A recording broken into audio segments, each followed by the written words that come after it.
ମୋ ନାଁ ହେଉଛି ସନ୍ତୋଷ କୁମାର ପାଢ଼ୀ, ଅବସରପ୍ରାପ୍ତ ଶିକ୍ଷକ। ଗତ 31/3/2026 ତାରିଖରେ ମୁଁ ଅବସର ନେଲି। ଆଉ ମୋର ପେନସନ୍ 28 ତାରିଖରୁ କଣ୍ଟ୍ରୋଲ ଅଫ୍ ଆକାଉଣ୍ଟସରୁ ଆସିକି ବିଓ ଅଫିସରେ ଅଛି। ଇତିମଧ୍ୟରେ 15 ଦିନ ବିତି ଯାଇଥିଲା, ମୋତେ କୌଣସି ପ୍ରକାର ସୂଚନା ଅଫିସ ଦେଇନଥିଲା।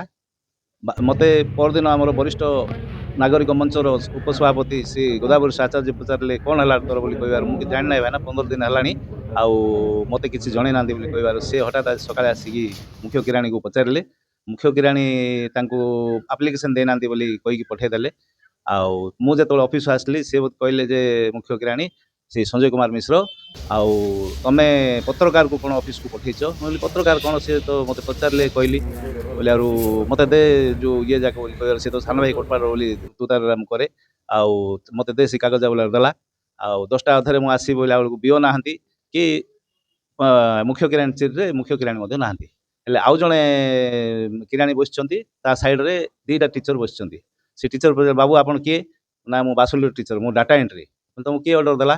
କହିଲାରୁ ନାଇଁ ମୋତେ ଅଫିସ ଦେଲା। ତାପରେ ଆସିଲା ତ ଇଏ କୁଆଡ଼ୁ କ'ଣ କିଏ କହିଥିବେ, କହିଲା ପରେ ମୋତେ ଆସିକି ଡାଇରେକ୍ଟ ଆସିଲା, ହେଟଲର ତୁ କିଏ ମ, ଆଉ ତୁ ରେକର୍ଡ଼ିଂ କରୁଛୁ, ଆଉ ତୋତେ ମୁଥ ମାରିଦେବି, ତୋର ମାଇଣ୍ଡ ଆଉ କାମ କରୁନାହିଁ, ସକାଳଠୁ ନାଟ ଲଗେଇଛୁ ବୋଲି ସିଏ କହିଛନ୍ତି।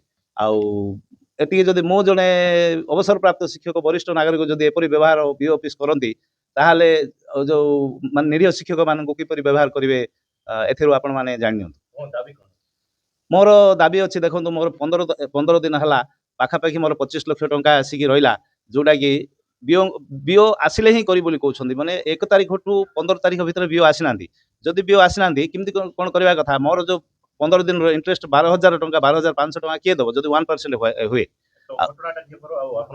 ଘଟଣାଟା ଆଜି ସକାଳର ମୋତେ ଯେତେବେଳେ କହିଲେ, ମୁଁ ଆସିକି ମୋର ଡକୁମେଣ୍ଟ ରେଡ଼ି କରିଛି। କିନ୍ତୁ ମୁଖ୍ୟ କିରାଣୀ ଆସିକି ଡାଇରେକ୍ଟ ସେ ଯେଉଁ ମୁଁ ପଚାରିବାର ବୋଧେ ଭୁଲ ହେଇଥାଇପାରେ, ଜଣେ ଶିକ୍ଷକ ଆସିକି ଯଦି ଡାଟା ଏଣ୍ଟ୍ରି ବୋଲି କହୁଛି, ଆମେ ପଚାରିବାର ଆମର ହକ୍ ନାହିଁ। ମୁଁ ଜଣେ କୋଟପାଡ଼ ପ୍ରାଥମିକ ଶିକ୍ଷକ ସଂଘର ଉପଦେଷ୍ଟା ଭାବରେ ମଧ୍ୟ ଏବେ ମଧ୍ୟ ଅଛି।